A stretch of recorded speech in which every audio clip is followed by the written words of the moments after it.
Bonjour, good morning, salam alaikum, Azul, Mbote, Abari. Salut chère communauté, bienvenue sur la chaîne Bonjour Canada. J'espère que vous allez bien, que vous avancez dans vos procédures d'immigration et que vous passez une bonne semaine. Dans la vidéo de ce jour, nous allons voir les dernières nouvelles en matière d'immigration au Canada qui ont été annoncées ou mises en place pendant le mois de juillet. C'est un type de vidéo qui vous permet d'être au courant de tout ce qui se passe pour l'immigration. En bref, c'est un résumé des nouveautés. Donc, je fais ce type de vidéo au début de chaque mois ou vers la fin de chaque mois.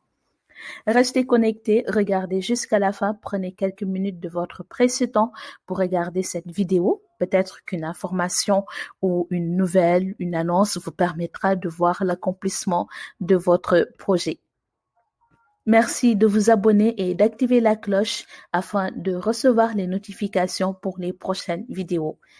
Depuis une semaine, j'ai commencé une petite campagne, oui, pour vous demander de vous abonner parce que j'ai remarqué que 60% des personnes qui regardent mes vidéos ne sont pas abonnées à ma chaîne. Donc, merci s'il vous plaît de me soutenir en vous abonnant.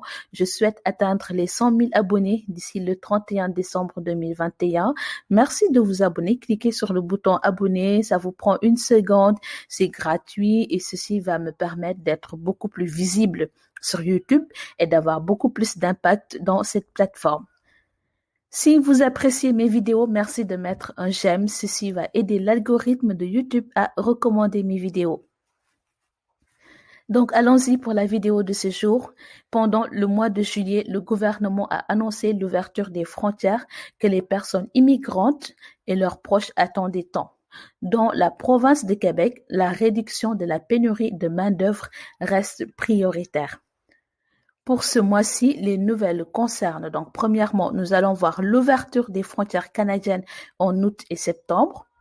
Le Premier ministre Justin Trudeau a fait un communiqué le 15 juillet sur l'ouverture des frontières canadiennes. La réouverture tant attendue de la frontière canado-américaine sera pour le 9 août.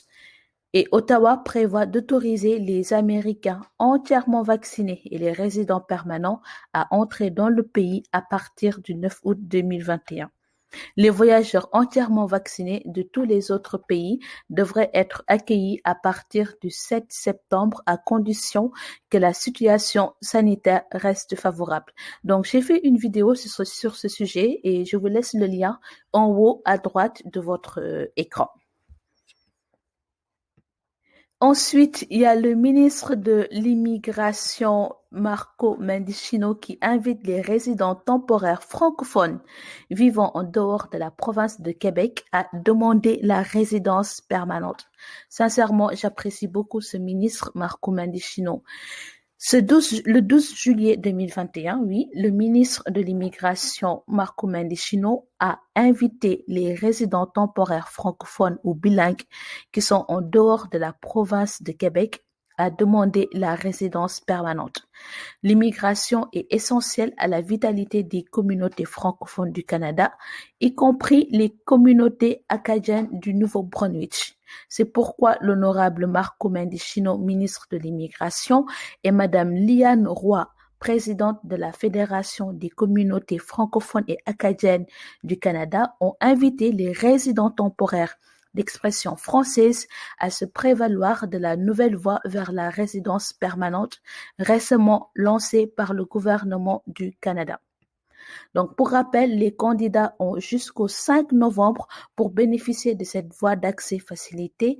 Elle est composée de 3 volets pour les travailleurs temporaires des secteurs essentiels et de la santé et pour les diplômés. J'ai fait aussi une vidéo sur ce sujet, je pense plusieurs vidéos même, que je vous laisse en haut de votre écran à droite. Oui.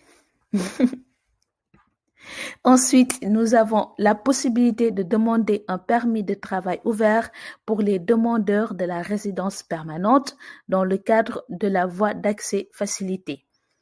Le 15 juillet 2021, le ministre de l'Immigration, encore Marco Mendicino, a annoncé une nouvelle option de permis de travail ouvert pour les travailleurs essentiels et les étudiants internationaux diplômés au Canada. À compter du 26 juillet, donc il y a quelques jours de cela, les résidents temporaires qui ont demandé la nouvelle voie d'accès à la résidence permanente seront admissibles à un permis de travail ouvert en attendant une décision de leur demande. Cela signifie que ceux qui ont postulé pour les nouveaux programmes n'auront pas à s'inquiéter de l'expiration de leur statut temporaire. Ils vont toujours continuer à avoir le statut temporaire en attendant d'avoir le résultat.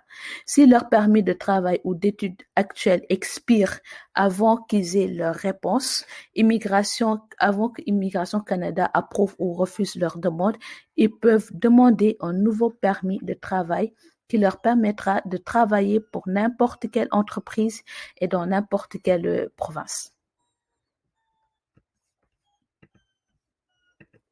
Nous avons ensuite 270 000 $ pour contribuer à former une nouvelle main-d'œuvre issue de l'immigration dans le milieu de la santé. Le ministre du Travail, M. Jean Boulet, a accordé une aide financière de 273 326 $ pour la formation soutien à la personne en milieu de vie, destinée aux immigrants et offerte par le Centre de formation professionnelle Fierbourg. Cette contribution financière a permis à 22 personnes immigrantes d'avoir accès à la formation qui contribuera à combler les besoins de main-d'œuvre dans le secteur de la santé et à faciliter leur intégration durable sur le marché du travail. L'aide financière a été attribuée dans le cadre de la mesure de formation de la main-d'œuvre qui vise à réduire la pénurie dans les domaines en forte demande, notamment par des personnes issues de l'immigration. Ce que j'aime beaucoup, c'est que non seulement le Canada fait venir des personnes, mais aussi il pousse ces personnes à monter en compétences, à aller au bout de leurs rêves concernant leur vie professionnelle.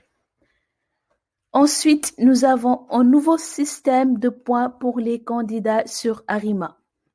Immigration Québec a annoncé le 14 juillet un grand changement dans le fonctionnement des invitations à présenter une demande de sélection permanente au niveau de la plateforme Arima.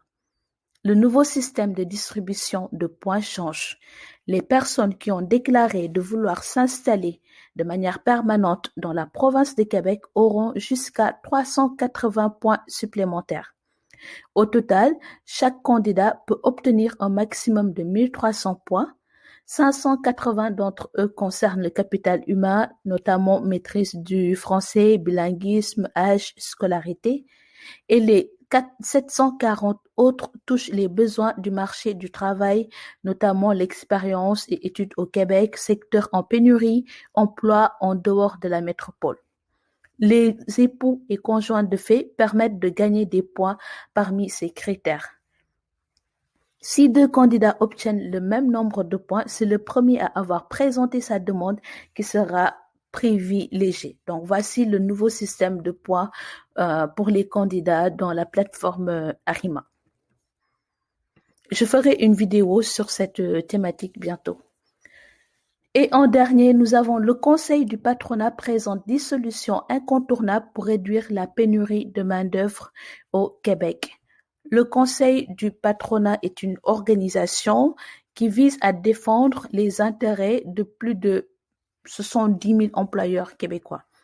Le 12 juillet 2021, le Conseil du patronat a révélé un plan d'action pour réduire la pénurie de main-d'œuvre. Ce plan d'action est composé de 10 solutions, notamment l'augmentation des seuils d'immigration, une mesure demandée depuis longtemps par le Conseil patronat Québec, la formation en entreprise, la rétention des travailleurs de plus de 60 ans, la reconnaissance des acquis et des compétences. Le Conseil patronat précise aussi que le programme des travailleurs étrangers temporaires permet de répondre plus rapidement aux besoins des employeurs que les programmes d'immigration permanente. Toutefois, ce programme extrêmement rigide est extrêmement rigide et nécessite une urgente mise à niveau. Donc, ils veulent assouplir le programme des travailleurs étrangers temporaires pour que ce soit beaucoup plus facile, puisque c'est un programme qui permet de répondre rapidement aux besoins des employeurs. Donc, voici en bref les nouvelles concernant l'immigration ou les mises à jour concernant l'immigration pour le mois de juillet. J'espère que cette vidéo vous a fait. J'espère que cette vidéo, ces nouvelles vous concernent. Oui, c'est ça. Merci d'avoir regardé cette vidéo. Je vous souhaite une bonne journée et je vous dis à très bientôt sur la chaîne Bonjour Canada. Bye.